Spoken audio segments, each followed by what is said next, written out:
ကဲဒီဗီဒီယိုလေးကြည့်အောင် Do you have a picture of someone you want prayer for? I want my mom to change out of all sin and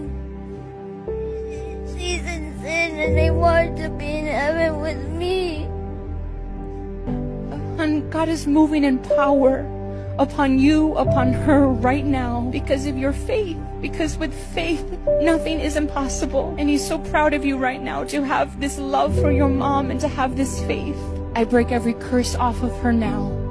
Every curse of death and darkness now, I break it. Every spirit that's keeping her eyes shut to know Jesus must leave now in Jesus' name. Thank you, Jesus. May her eyes open up now. I send this anointing to her now. In Jesus' name.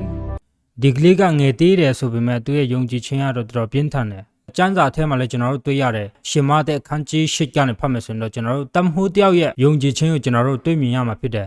တမ္မိုးတယောက်ရဲ့ယုံကြည်ခြင်းကြောင့်သူ့ရဲ့အိမ်မှာတေလူနိပါဖြစ်နေတဲ့သူ့ရဲ့ဂျွင်သူကြားမှာချင်းရသွားတယ်ဆိုတော့အဲ့ဒီတမ္မိုးကယေရှုနဲ့တွေ့တဲ့အခါမှာယေရှုကသူ့အိမ်ကိုတွားဖို့ပြောတယ်သူ့အိမ်ကိုတွားပြီးတော့ချမ်းသာပေးဖို့ပြောတယ်ဒါပေမဲ့သူကဘာပြန်ပြောလဲဆိုတော့ကျွန်တော်အိမ်ကိုကြွလာဖို့မထိုက်တန်ပါဘူးတဲ့အမင်းတခွင်းတာပေးလိုက်ပါတဲ့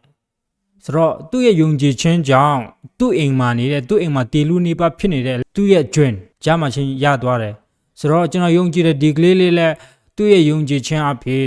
မပြောင်းလဲသေးတဲ့သူ့အမိပြောင်းလဲသွားမယ်ဆိုတဲ့ဟာကိုကျွန်တော်ယုံကြည်တယ်ဒီကလေးလေးကငယ်သေးတယ်ဆိုပေမဲ့တကယ်ခိုင်မာတဲ့ယုံကြည်ခြင်းရှိတဲ့အတွက်ကြောင့်သူ့အမိပြောင်းလဲသွားမယ်ဆိုတော့ကျွန်တော်ရဲရဲပြောရဲတယ်ရဲရဲယုံကြည်တယ်